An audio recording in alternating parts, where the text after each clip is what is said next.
우리는 살아가면서 수많은 분노와 상처를 마음에 품게 됩니다.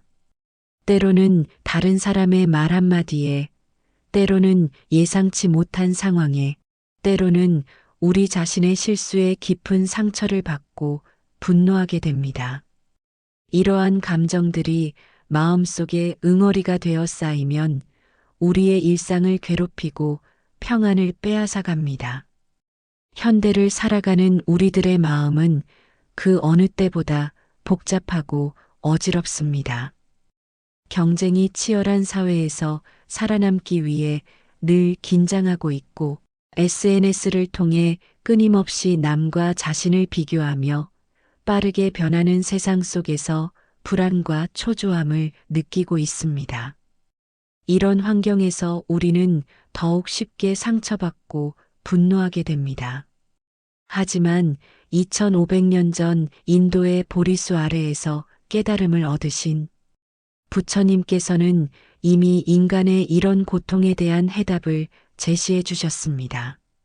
시대는 변했지만 인간의 마음이 겪는 고통의 본질은 변하지 않았고, 따라서 부처님의 가르침은 지금도 여전히 유효하고 절실합니다. 오늘은 부처님의 지혜로운 가르침을 통해 마음속 깊은 곳에 자리 잡은 분노와 상처의 응어리를 어떻게 풀어낼 수 있는지, 그리하여 진정한 평안과 행복을 찾을 수 있는지 함께 살펴보겠습니다. 분노란 무엇인가, 그 본질을 깊이 이해하기. 부처님께서는 분노에 대해 매우 구체적이고 생생한 비유로 설명해 주셨습니다. 분노는 타오르는 숯과 같아서 그것을 쥐고 남에게 던지려 하면 먼저 자신의 손이 타게 된다고 하셨습니다. 이는 분노의 본질을 꿰뚫어 보는 통찰입니다.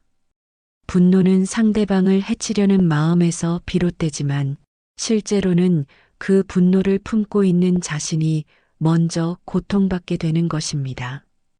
우리가 누군가에게 화를 낼 때를 생각해 보십시오. 그 순간 우리의 마음은 평정을 잃고 몸은 긴장하며 생각은 혼란스러워집니다. 심장 박동은 빨라지고 혈압은 올라가며 호르몬 체계는 불균형을 이룹니다. 분노하는 그 시간 동안 우리는 행복할 수 없습니다. 맛있는 음식도 느끼지 못하고 아름다운 풍경도 보이지 않으며 사랑하는 사람들의 따뜻함도 느낄 수 없습니다. 오히려 분노의 대상보다 우리 자신이 더 큰 고통을 받게 되는 것입니다. 분노는 또한 독과 같습니다. 독을 마시면서 상대방이 죽기를 바라는 것과 같다고 부처님은 가르치셨습니다. 분노라는 독은 우리의 마음을 병들게 하고 지혜를 가리며 자비로운 마음을 파괴합니다. 분노에 사로잡힌 사람은 올바른 판단을 할 수 없고 현명한 선택을 할 수 없으며 건설적인 해결책을 찾을 수 없습니다.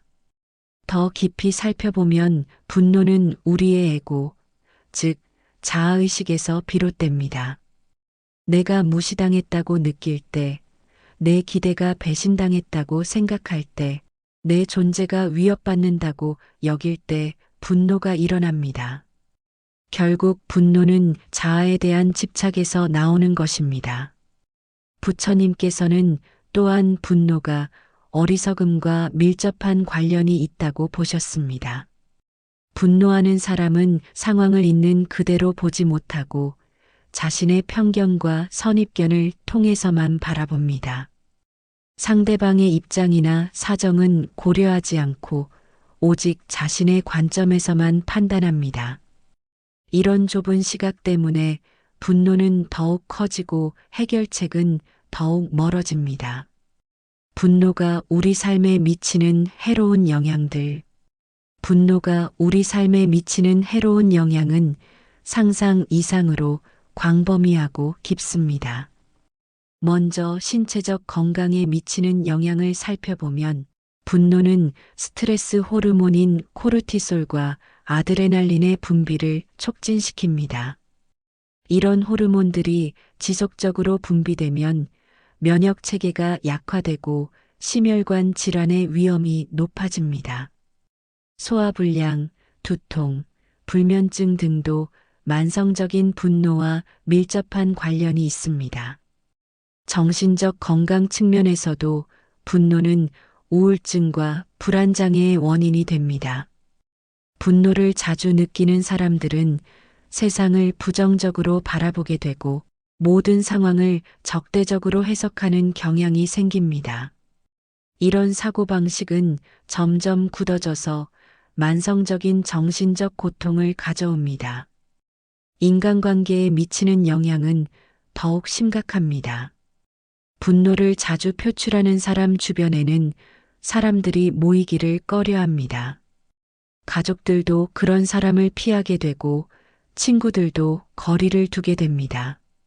직장에서도 분노 조절을 못하는 사람은 동료들로부터 신뢰를 잃고 협력을 받기 어려워집니다.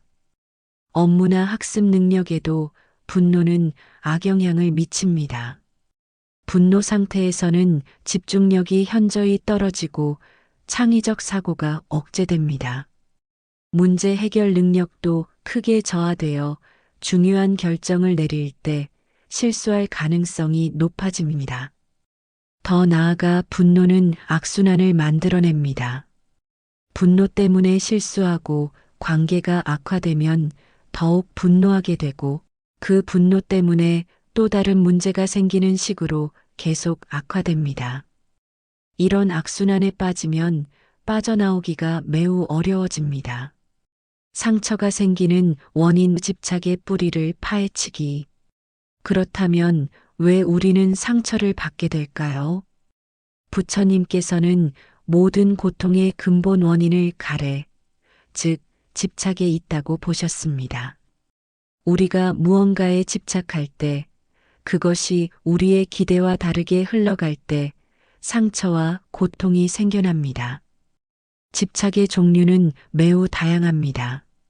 사람들이 나를 인정해 주기를 바라는 마음, 내가 원하는 대로 상황이 흘러가기를 바라는 마음, 내가 사랑하는 사람이 나만을 사랑해 주기를 바라는 마음, 내가 이루고 싶은 꿈이 반드시 실현되기를 바라는 마음, 내 자녀가 내 기대대로 성장하기를 바라는 마음 등등. 이러한 크고 작은 집착들이 현실과 부딪힐 때 우리는 깊은 상처를 받게 됩니다.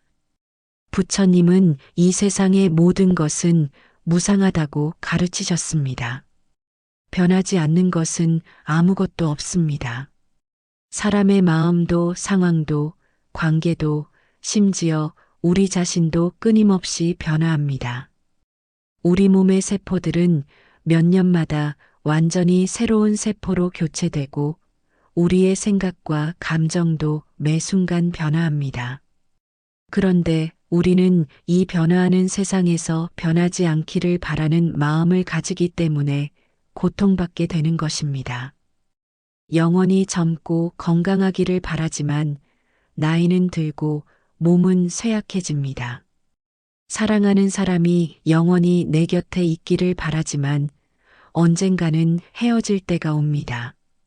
성공한 지위를 영원히 유지하고 싶지만 언젠가는 은퇴하거나 실패할 수도 있습니다. 집착은 또한 비교에서 나옵니다. 다른 사람과 비교해서 내가 더 나아야 한다는 생각, 남들보다 더 많이 가져야 한다는 욕망, 더 인정받아야 한다는 갈망 등이 모두 비교에서 나오는 집착입니다. 하지만 비교는 끝이 없고 비교를 통해서는 결코 만족을 얻을 수 없습니다. 완벽주의도 집착의 한 형태입니다. 모든 일을 완벽하게 해야 한다고 생각하고 실수를 용납하지 않으며 항상 최고여야 한다고 믿는 것들이 우리를 괴롭힙니다. 완벽은 이 세상에 존재하지 않는데도 우리는 완벽을 추구하다가 계속 좌절하고 상처받게 됩니다. 현대인들이 특히 상처받기 쉬운 이유들. 현대를 살아가는 우리들이 특히 상처받기 쉬운 이유들이 있습니다. 우선 정보의 홍수 속에서 살고 있습니다. 인터넷과 SNS를 통해 하루에도 수없이 많은 정보를 접하게 되는데 그 중에는 우리를 불안하게 만들고 비교하게 만드는 내용들이 많습니다. 다른 사람들의 성공담, 행복한 일상, 화려한 라이프 스타일을 보면서 자신의 삶이 초라해 보이고 상처받게 됩니다. 경쟁사회의 압박도 큰 요인입니다. 어릴 때부터 남들과 경쟁해야 한다고 배우고 1등이 되어야 인정받는다고 여기며 자랍니다. 이런 환경에서는 늘 긴장하고 있어야 하고 조금만 뒤처져도 큰 상처를 받게 됩니다. 핵가족화와 개인주의 문화도 상처를 깊게 만드는 요인입니다.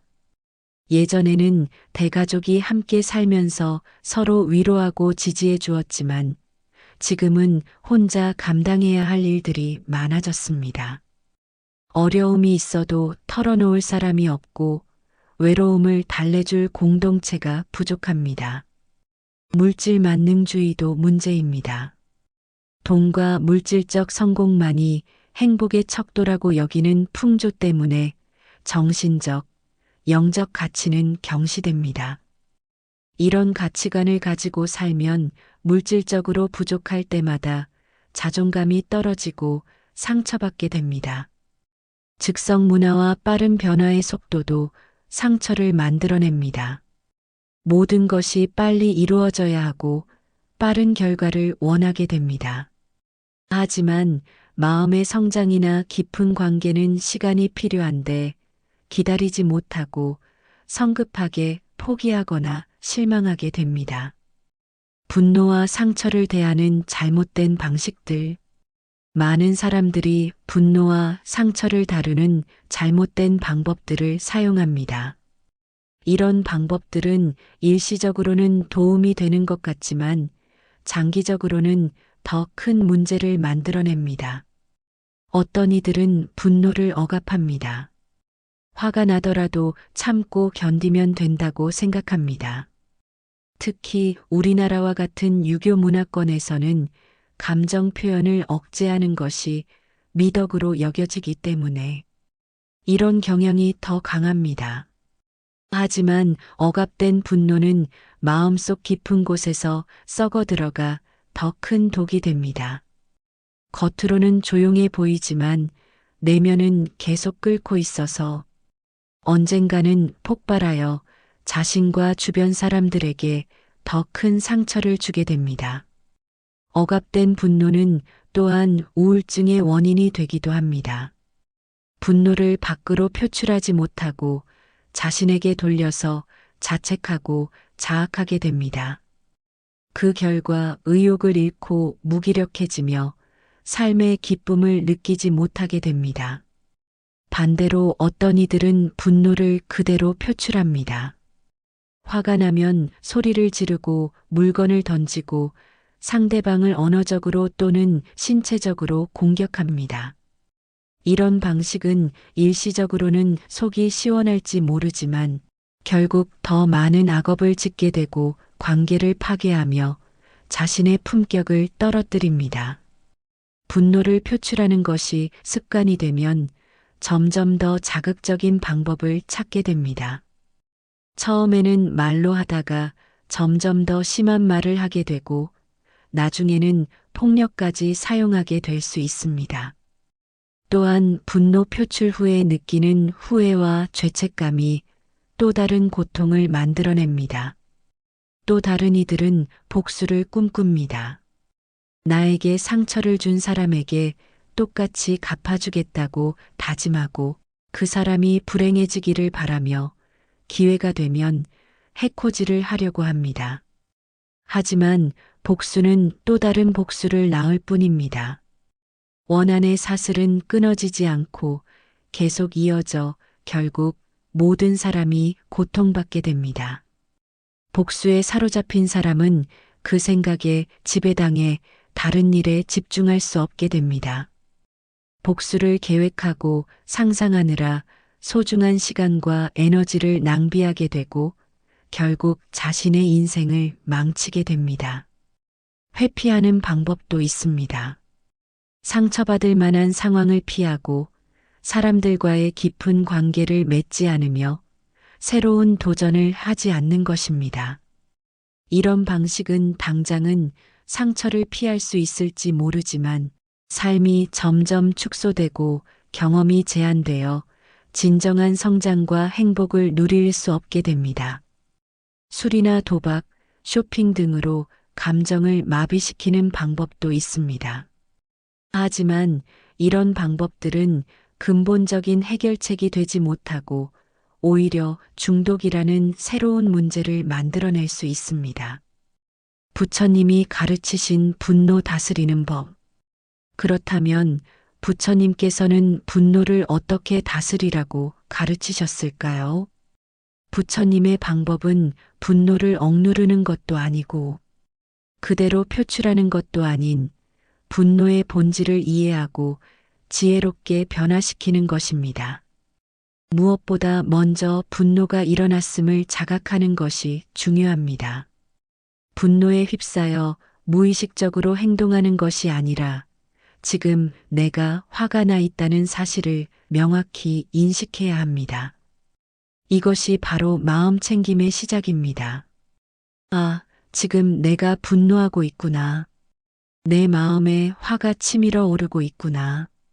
이렇게 자각하는 순간 우리는 분노에 휩쓸리지 않고 한 발짝 떨어져서 분노를 관찰할 수 있게 됩니다. 이런 자각이 생기면 분노를 객관화할 수 있습니다.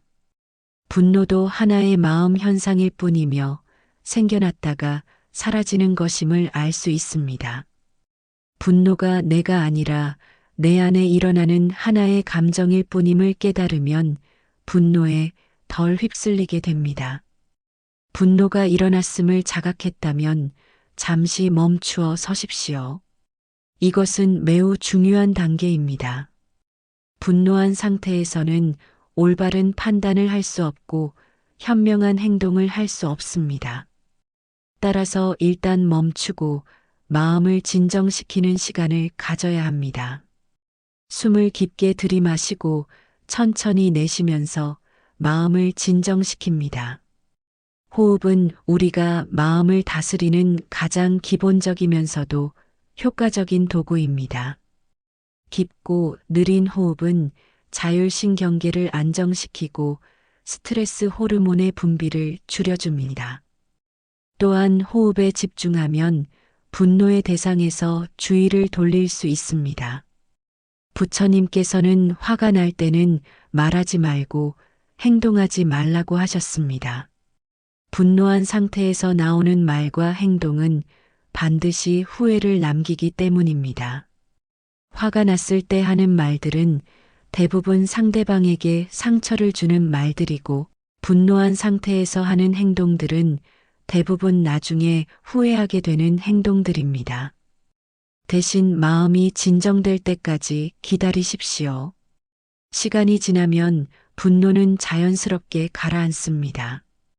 분노도 다른 감정과 마찬가지로 무상한 것이어서 영원히 지속되지 않습니다. 참고 기다리면 반드시 잠잠해집니다. 그 다음에는 분노의 원인을 깊이 살펴보아야 합니다.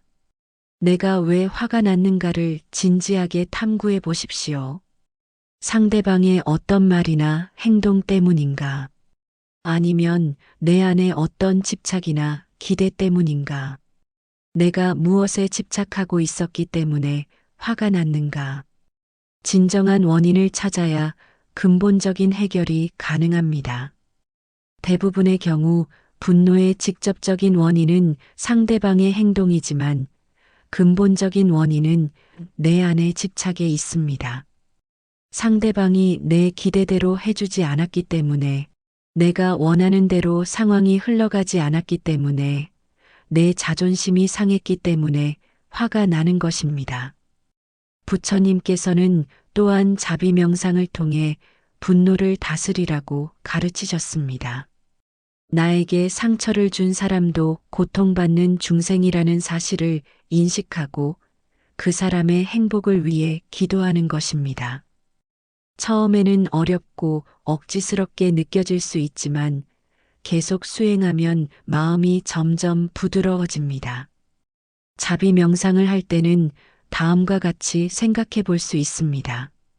저 사람도 행복하고 싶어 하는 마음은 나와 같다. 저 사람도 고통받고 싶어 하지 않는 마음은 나와 같다. 저 사람이 나에게 상처를 준 것은 그 사람 나름의 고통이나 어려움 때문일 것이다. 저 사람이 고통에서 벗어나 행복하기를 바란다. 이런 생각이 처음에는 억지스럽고 가식적으로 느껴질 수 있습니다. 하지만 진심으로 반복적으로 이런 마음을 일으키다 보면 정말로 그런 마음이 생겨납니다. 그리고 그런 마음이 생기면 분노는 자연스럽게 사라집니다. 분노를 지혜로 바꾸는 고급 수행법들. 분노를 단순히 억누르거나 없애는 것을 넘어서 분노를 지혜로 바꾸는 고급 수행법들이 있습니다. 먼저 분노를 통해 자신을 성찰하는 방법이 있습니다. 분노는 우리의 집착을 드러내는 거울과 같습니다. 무엇 때문에 화가 났는지를 깊이 관찰하면 자신이 무엇에 집착하고 있는지 알 수 있습니다. 인정받고 싶은 욕구, 통제하고 싶은 욕구, 특별 대우받고 싶은 욕구 등이 드러납니다. 이런 집착들을 발견하고 인정하는 것이 성장의 시작입니다. 분노를 에너지 전환의 기회로 활용할 수도 있습니다. 분노는 강한 에너지를 가지고 있습니다. 이 에너지를 파괴적으로 사용하는 대신 건설적으로 활용할 수 있습니다.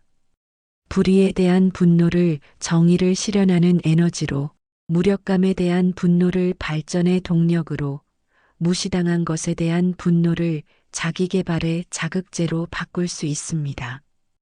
분노를 자비심을 기르는 기회로 활용하는 방법도 있습니다. 분노를 통해 고통의 실상을 깊이 체험하게 되면 다른 사람들도 이런 고통을 경험한다는 것을 알 수 있습니다. 그러면 자연스럽게 연민의 마음이 생기고 자비심이 깊어집니다. 분노의 무상함을 관찰하는 수행도 있습니다. 분노가 일어날 때 그것이 얼마나 오래 지속되는지, 어떻게 변화하는지, 언제 사라지는지를 자세히 관찰하십시오. 분노도 다른 모든 현상과 마찬가지로 생겨났다가 변화하고 사라진다는 것을 직접 체험하면 분노에 덜 휩쓸리게 됩니다. 상처 치유하는 부처님의 방법. 상처를 치유하는 부처님의 방법은 상처를 단순히 잊거나 무시하는 것이 아니라 상처를 통해 더 깊은 지혜와 자비를 얻는 것입니다. 먼저 상처받은 마음을 어루만지는 것부터 시작해야 합니다. 상처받은 자신을 탓하거나 약하다고 여기지 마십시오. 상처받는 것은 인간으로서 자연스러운 일입니다. 마치 상처난 부위를 조심스럽게 치료하듯이 마음의 상처도 부드럽고 따뜻하게 돌보아야 합니다. 자신에게 연민의 마음을 가지고 아픈 마음을 따뜻하게 보듬어 주십시오. 자기 자신에게 이렇게 말해 보십시오. 참 많이 아팠구나. 힘들었구나. 그래도 여기까지 잘 견뎌왔구나. 이런 자기 위로는 치유의 출발점입니다. 상처받은 감정을 억누르거나 빨리 없애려 하지 마십시오. 슬픔이 올라오면 슬퍼하고 분노가 치밀면 그 분노를 인정하십시오. 다만 그 감정에 휩쓸리지 말고 한 걸음 떨어져서 관찰하십시오. 아, 지금 내가 슬프구나. 지금 내가 화가 나 있구나. 이렇게 자각하면서 감정을 있는 그대로 받아들이십시오. 그리고 상처의 의미를 새롭게 해석해야 합니다. 상처는 단순히 아픈 경험이 아닙니다. 그것은 우리를 성장시키고 지혜롭게 만드는 소중한 경험이기도 합니다. 상처를 통해 우리는 인생의 깊은 진리를 배우고 다른 사람의 아픔을 이해할 수 있게 되며 더욱 자비로운 마음을 기를 수 있습니다. 부처님께서도 왕궁의 안락함에서 벗어나 고행을 하시며 많은 고통을 겪으셨습니다. 그런 고통의 경험이 있었기 때문에 중생들의 고통을 깊이 이해하시고 해탈의 길을 찾으실 수 있었습니다. 마찬가지로 우리의 상처도 우리를 더 깊이 있는 사람으로 만들어줍니다. 상처를 받았을 때는 그 상처가 주는 교훈을 찾아보십시오. 이 상처가 나에게 무엇을 가르쳐 주려 하는가? 내가 무엇을 놓아버려야 한다고 말하는가? 어떤 집착에서 벗어나야 한다고 알려주는가? 이런 질문을 통해 상처를 성장의 밑거름으로 바꿀 수 있습니다. 부처님께서는 모든 중생이 다 고통받고 있다고 하셨습니다. 나만 상처받는 것이 아닙니다. 이 세상의 모든 사람들이 각자의 방식으로 아파하고 있습니다. 부유해 보이는 사람도 마음에 고통이 있고 성공해 보이는 사람도 내면에 외로움이 있으며 행복해 보이는 사람도 숨겨진 걱정이 있습니다. 이런 깨달음이 있을 때 우리는 상처받은 자신을 특별히 불쌍하게 여기거나 세상을 원망하는 마음에서 벗어날 수 있습니다. 대신 같은 고통을 겪고 있는 모든 중생들에 대한 연민의 마음이 생깁니다. 상처를 치유하는 또 다른 방법은 상처를 준 사람이나 상황에 감사하는 마음을 갖는 것입니다. 처음에는 이해하기 어려울 수 있지만 그 상처 때문에 내가 더 강해지고 지혜로워졌다면 어떤 의미에서는 감사할 일입니다. 물론 상처를 준 사람의 행동을 정당화하거나 용서하라는 뜻이 아닙니다. 다만 그 상처가 가져다 준 성장에 대해서는 감사할 수 있습니다. 용서의 참된 의미와 실천 방법. 분노와 상처를 풀어내는 데 있어서 용서는 매우 중요한 요소입니다. 하지만 많은 사람들이 용서에 대해 잘못 이해하고 있습니다. 용서는 상대방의 잘못을 인정해 주는 것이 아닙니다. 상대방이 나에게 한 행동이 옳았다고 인정하거나 그 행동에 대한 책임을 면제해 주는 것이 아닙니다. 용서는 잘못에 대한 판단과는 별개의 문제입니다. 또한 용서는 상대방이 사과할 때까지 기다리는 것도 아닙니다. 많은 사람들이 상대방이 먼저 사과해야 용서할 수 있다고 생각하지만 이는 용서의 본질을 잘못 이해한 것입니다. 상대방의 사과 여부와 관계없이 내가 먼저 용서할 수 있고 또 그렇게 해야 합니다. 진정한 용서는 내 마음속의 원한과 분노를 놓아버리는 것입니다. 상대방을 향한 악의와 복수심을 버리고 그 사람에게 해를 끼치고 싶어 하는 마음을 놓아버리는 것입니다. 이것은 순전히 내 마음의 결정이며 상대방의 행동이나 태도와는 무관합니다. 용서는 상대방을 위해서 하는 것이 아니라 바로 나 자신을 위해서 하는 것입니다. 원한을 품고 있는 한 우리는 계속해서 그 상처에 묶여 있게 됩니다. 과거의 아픈 기억이 현재의 행복을 방해하고 미래의 가능성을 제한합니다. 원한은 우리 자신을 감옥에 가두는 것과 같습니다. 부처님께서는 원한은 원한으로 풀리지 않으며 오직 사랑으로만 풀린다고 하셨습니다. 이는 상대방을 사랑하라는 뜻이 아닙니다. 내 마음에 사랑과 자비를 기를 때 자연스럽게 원한이 사라진다는 뜻입니다. 용서는 과정입니다. 한순간에 완전히 이루어지는 것이 아니라 점진적으로 진행됩니다. 처음에는 용서하고 싶은 마음이 들지 않을 수 있습니다. 그럴 때는 용서하고 싶은 마음이 생기기를 바라는 것부터 시작하십시오. 용서할 수 있는 마음이 생기기를 기원하는 것만으로도 용서의 시작입니다. 용서는 또한 자신을 용서하는 것도 포함됩니다. 많은 사람들이 다른 사람은 용서할 수 있어도 자신을 용서하지 못합니다. 자신의 실수나 잘못에 대해 끊임없이 자책하고 후회합니다. 하지만 자신에 대한 용서 없이는 진정한 평화를 얻을 수 없습니다.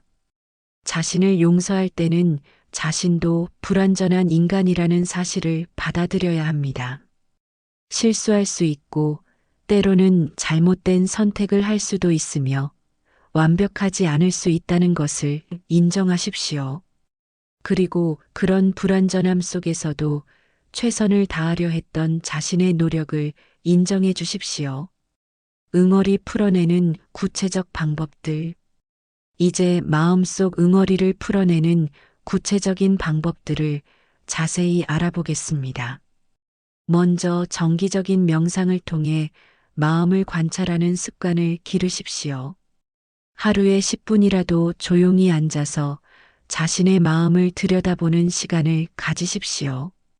어떤 생각과 감정이 일어나는지 있는 그대로 바라보되 판단하지는 마십시오. 명상할 때는 편안한 자세로 앉아서 눈을 감고 자연스럽게 호흡하십시오. 그리고 마음속에 떠오르는 생각들을 관찰하십시오. 분노나 상처와 관련된 생각이 떠오를 수도 있고 전혀 다른 생각이 떠오를 수도 있습니다. 어떤 생각이든 좋다, 나쁘다 판단하지 말고 구름이 지나가듯이 바라보십시오.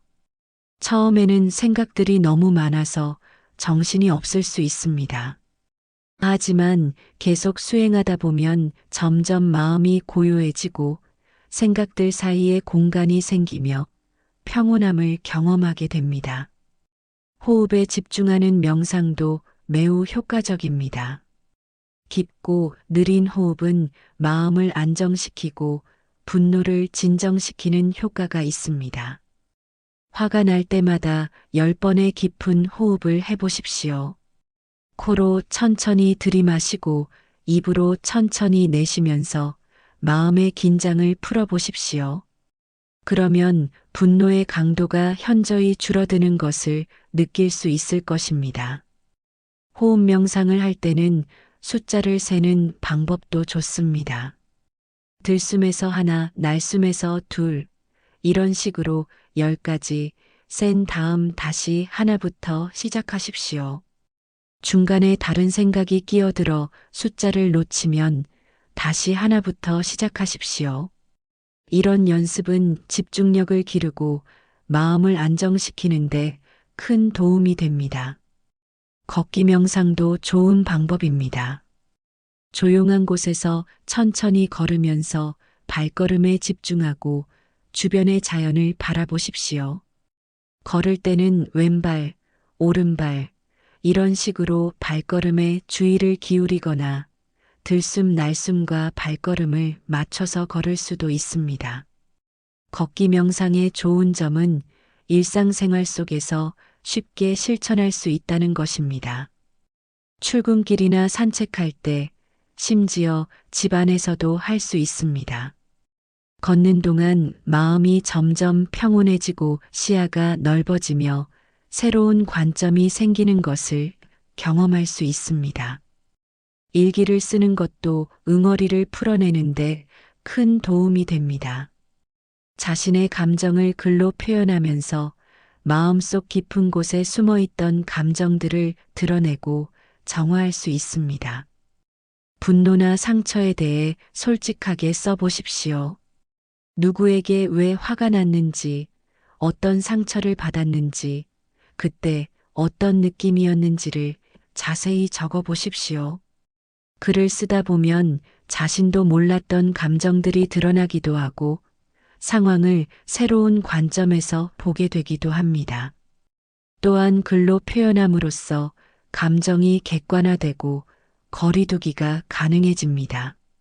일기를 쓸 때는 부처님의 가르침을 떠올리며 자신의 경험을 돌아보는 시간을 가져보십시오. 내가 무엇에 집착했기 때문에 이런 고통을 받게 되었는가? 이 경험을 통해 무엇을 배울 수 있는가? 어떻게 하면 더 지혜롭게 대처할 수 있을까? 이런 질문들을 스스로에게 던져보십시오. 대화하기도 좋은 방법입니다. 신뢰할 만한 사람에게 자신의 고민을 털어놓고 이야기하는 것만으로도 큰 위로와 도움을 받을 수 있습니다. 상대방이 특별한 조언을 해주지 않더라도 들어주기만 해도 마음이 가벼워집니다. 다만 대화할 때는 상대방을 비난하거나 원망하는 데 그치지 말고 자신의 마음을 성찰하고 해결책을 찾는 방향으로 이야기하십시오. 또한 상대방에게 너무 많은 부담을 주지 않도록 주의하십시오. 자비명상의 구체적 실천법. 자비명상은 분노와 상처를 치유하는 가장 강력한 방법 중 하나입니다. 자비명상을 통해 우리는 자신과 다른 사람들에 대한 사랑과 연민의 마음을 기를 수 있습니다. 자비명상을 할 때는 다음 단계를 따라해 보십시오. 단계는 자신에게 자비를 보내는 것부터 시작합니다. 편안한 자세로 앉아서 눈을 감고 자신에게 이렇게 말해 보십시오. 내가 행복하기를 바랍니다. 내가 건강하기를 바랍니다. 내가 평안하기를 바랍니다. 내가 모든 고통에서 벗어나기를 바랍니다. 이 말들을 진심으로 반복하면서 자신에 대한 사랑과 연민을 느껴보십시오. 두 번째 단계는 사랑하는 사람들에게 자비를 보내는 것입니다. 가족, 친구, 연인 등 자신이 사랑하는 사람들을 떠올리고 그들의 행복을 기원해 보십시오. 그 사람이 행복하기를, 건강하기를, 평안하기를, 모든 고통에서 벗어나기를 진심으로 바라보십시오. 세 번째 단계는 중립적인 사람들에게 자비를 보내는 것입니다. 특별히 좋아하지도 싫어하지도 않는 사람들, 예를 들어 이웃, 동료, 길에서 마주치는 사람들을 떠올리고 그들의 행복을 기원해 보십시오. 네 번째 단계는 가장 어려운 단계로 자신에게 상처를 준 사람이나 싫어하는 사람에게도 자비를 보내는 것입니다. 처음에는 매우 어렵고 거부감이 들 수 있습니다. 하지만 그 사람도 고통받는 중생이라는 사실을 기억하고 그 사람이 고통에서 벗어나 행복해지기를 바라보십시오. 이때 중요한 것은 그 사람의 행동을 용인하거나 정당화하는 것이 아니라는 점입니다. 그 사람의 행동은 잘못된 것일 수 있지만 그 사람 자체는 행복할 권리가 있는 존재라는 것을 인정하는 것입니다. 다섯 번째 단계는 모든 중생에게 자비를 보내는 것입니다. 세상의 모든 사람들, 모든 생명체들이 행복하고 평안하기를 바라는 마음을 일으켜 보십시오. 이 넓은 자비심이야말로 부처님의 마음과 같은 것입니다. 자비 명상을 할 때는 억지로 하려 하지 마십시오. 처음에는 말로만 하고 마음으로는 느끼지 못할 수 있습니다. 하지만 계속 반복하다 보면 점점 진심이 담기게 되고 실제로 자비로운 마음이 생기게 됩니다. 일상에서 실천할 수 있는 지혜. 부처님의 가르침을 일상생활에서 어떻게 실천할 수 있는지 구체적으로 살펴보겠습니다. 누군가와 갈등이 생겼을 때는 먼저 그 사람의 입장에서 생각해 보십시오. 그 사람도 자신만의 고민과 어려움이 있을 것입니다. 그 사람도 나름의 이유가 있어서 그런 행동을 했을 것입니다. 완벽한 사람은 없으며 누구나 실수를 할 수 있습니다. 이런 이해가 있을 때 분노보다는 연민의 마음이 생깁니다. 예를 들어 직장 상사가 나에게 심하게 화를 냈다면 그 상사도 상부로부터 압박을 받고 있거나 개인적인 어려움이 있을 수 있습니다. 친구가 약속을 어겼다면 그 친구에게도 어쩔 수 없는 사정이 있었을 수 있습니다. 이런 식으로 상대방의 입장을 이해하려 노력하면 분노가 줄어들고 해결책을 찾기가 쉬워집니다. 말을 할 때는 항상 조심스럽게 하십시오. 부처님께서는 말이 화살보다 더 깊은 상처를 줄 수 있다고 하셨습니다. 특히 화가 났을 때는 더욱 신중해야 합니다. 한번 내뱉은 말은 다시 주워 담을 수 없기 때문입니다. 화가 났을 때는 입을 다물고 마음이 진정될 때까지 기다리십시오. 그리고 말할 때는 상대방을 공격하는 말보다는 자신의 감정을 표현하는 말을 사용하십시오. 당신이 잘못했다고 말하는 대신 나는 이럴 때 속상하다고 말하는 것이 좋습니다. 또한 말을 할 때는 그 말이 도움이 되는지, 진실한지, 필요한지를 생각해 보십시오. 부처님께서는 이 세 가지 조건을 모두 만족할 때만 말하라고 가르치셨습니다. 감사하는 마음을 기르는 것도 매우 중요합니다. 우리가 받은 상처에만 집중하면 마음이 어두워집니다. 하지만 일상의 작은 행복들, 도움을 준 사람들, 건강한 몸과 마음에 감사할 때 자연스럽게 긍정적인 에너지가 생깁니다. 매일 잠들기 전에 그날 감사했던 일들을 세 가지씩 떠올려 보십시오. 아주 작은 것이라도 좋습니다. 맛있는 밥을 먹을 수 있었던 것, 날씨가 좋았던 것, 누군가의 친절한 말을 들었던 것 등 무엇이든 감사할 수 있습니다. 감사하는 마음은 우리의 관점을 바꿔줍니다. 부족한 것에 집중하던 시각에서 가진 것에 집중하는 시각으로, 문제에 집중하던 관점에서 해결책에 집중하는 관점으로 바뀝니다. 베푸는 기쁨을 경험해 보십시오. 다른 사람을 위해 작은 선행을 실천할 때 마음이 따뜻해지고 행복해집니다. 이런 긍정적인 감정들이 마음속 어두운 응어리들을 점점 밝은 빛으로 바꾸어 갑니다. 베품은 꼭 큰 것일 필요가 없습니다. 길에서 넘어진 사람을 도와주는 것, 무거운 짐을 들어주는 것, 따뜻한 말 한마디를 건네는 것, 진심 어린 미소를 보여주는 것도 모두 베품입니다. 베풀 때는 보상을 기대하지 마십시오. 순수한 마음으로 베풀 때 진정한 기쁨을 경험할 수 있습니다. 그리고 그 기쁨이야말로 마음의 응어리를 풀어내는 가장 좋은 약이 됩니다. 현대적 상황에서의 실천법들. 현대를 살아가는 우리가 특별히 주의해야 할 점들과 실천법들을 알아보겠습니다. SNS 사용에 주의하십시오. SNS는 비교의식을 부추기고 허상에 집착하게 만들기 쉽습니다. 다른 사람들의 화려한 일상을 보면서 자신의 삶이 초라해 보이고 상처받기 쉽습니다. SNS를 사용할 때는 그것이 현실의 일부분만을 보여주는 것이라는 사실을 기억하십시오. SNS에서 자신을 남들과 비교하려는 마음이 들 때는 잠시 멈추고 자신의 삶에 집중하십시오. 남의 삶이 아니라 내 삶을 충실히 살아가는 것이 중요합니다. 직장에서의 스트레스도 현대인들이 특별히 경험하는 어려움입니다. 경쟁이 치열하고 성과에 대한 압박이 심한 환경에서 분노와 상처를 피하기는 어렵습니다.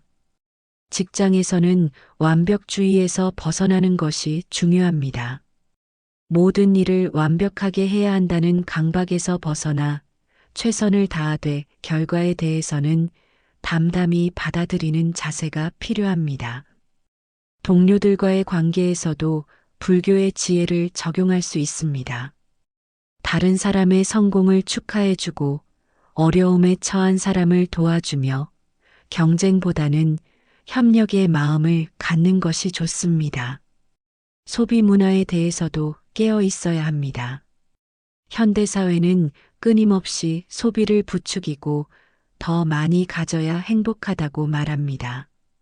하지만 부처님의 가르침에 따르면 욕망은 끝이 없고 물질로는 근본적인 행복을 얻을 수 없습니다.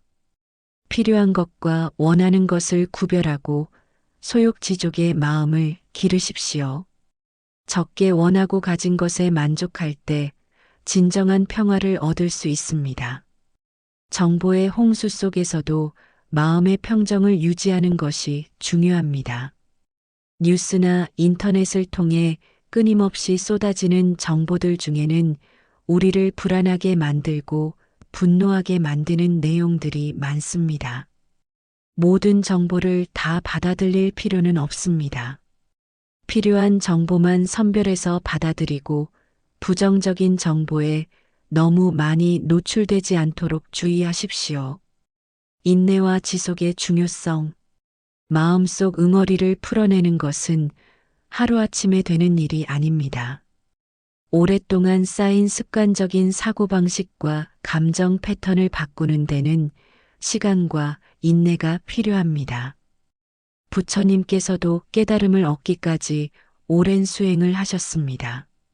6년 동안 고행을 하셨고 그 전에도 여러 해 동안 진리를 탐구하셨습니다. 우리 또한 마음의 평화를 얻기 위해서는 꾸준한 노력이 필요합니다.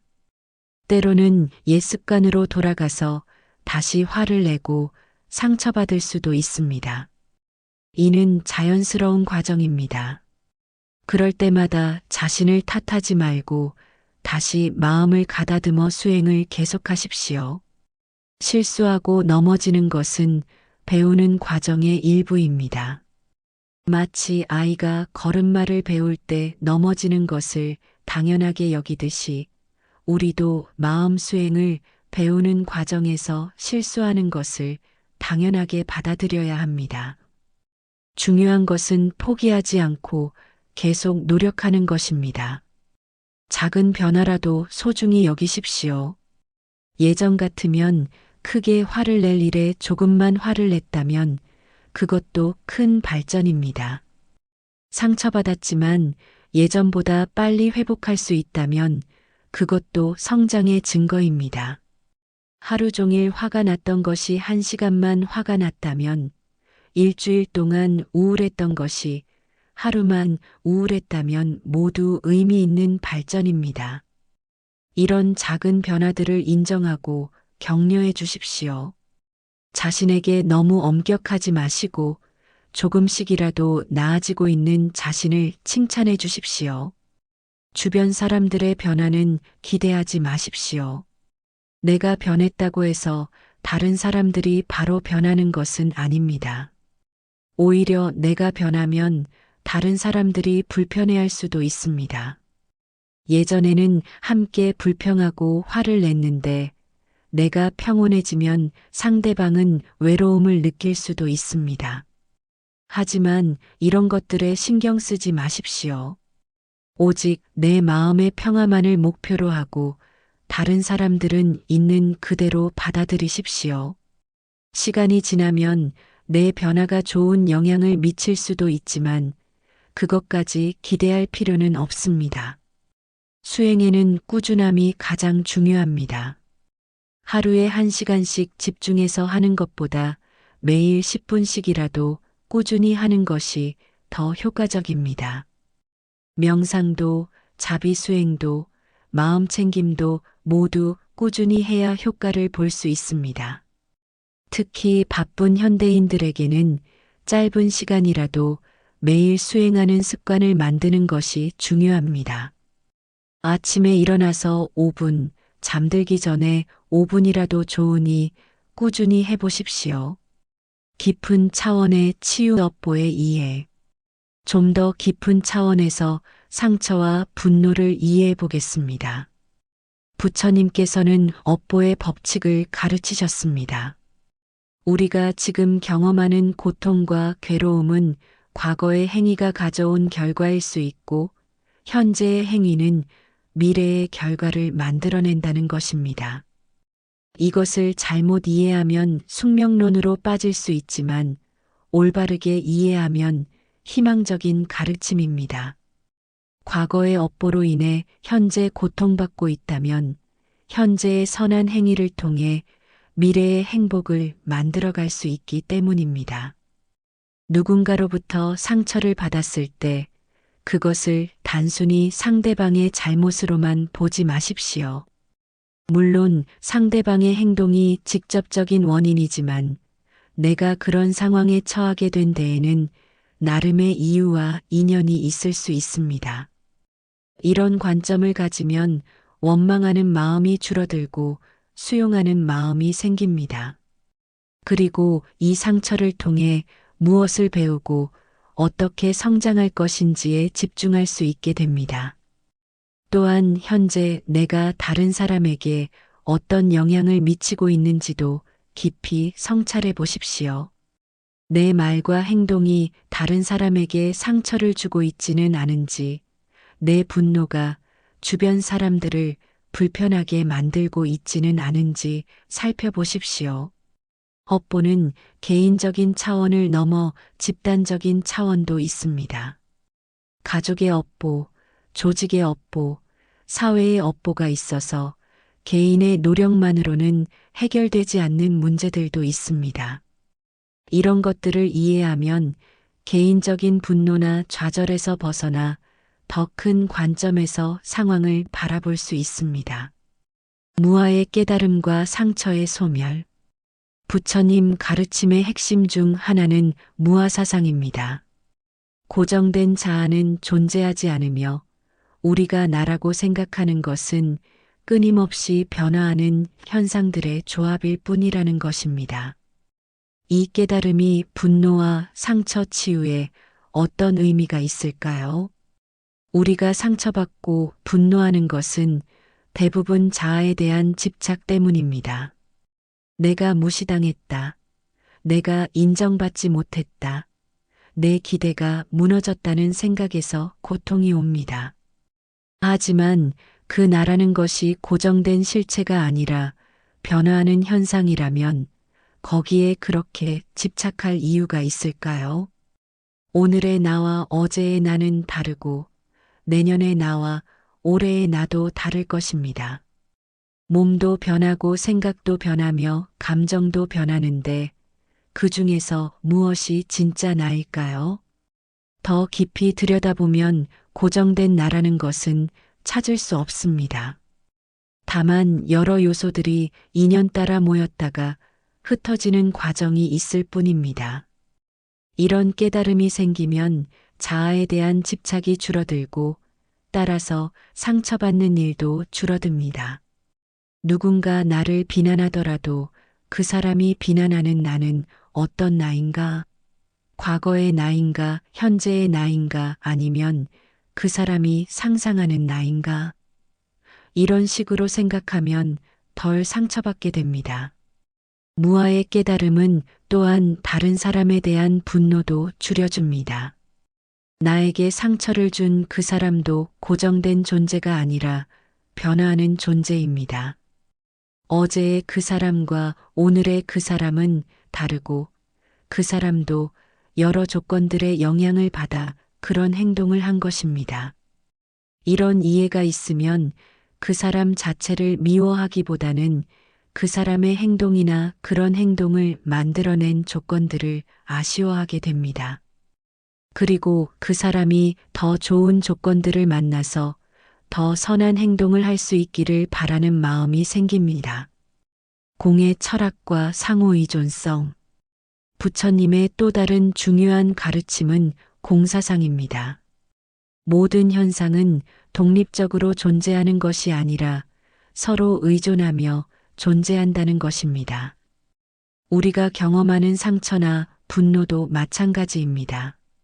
그것들은 혼자 생겨나는 것이 아니라 여러 조건들이 모여서 생겨나는 것입니다.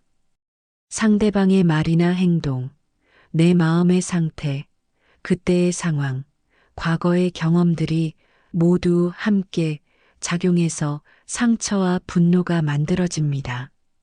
조건들이 모여서 만들어진 것이라면 조건이 바뀌면 그 결과도 바뀔 수 있습니다.